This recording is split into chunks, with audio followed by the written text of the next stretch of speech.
के पुतरिया होई मयरिया देवी माई हमार भीतर से मनवा बोले।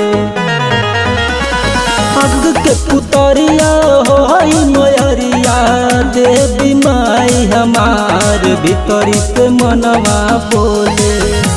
कि बड़ी आवत माई हमार भीतर से मनवा बोले। कि बड़ी आवत माई हमार भीतर से मनवा बोले।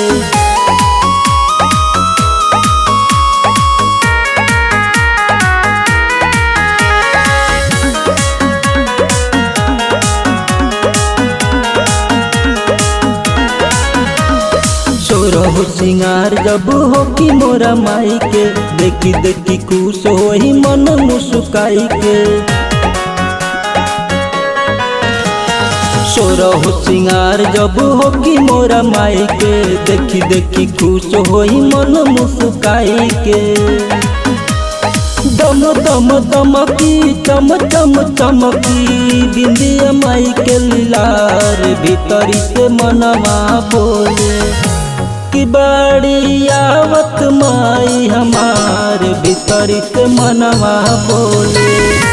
कि बड़ी आवत माई हमार भीतर से मनवा बोले।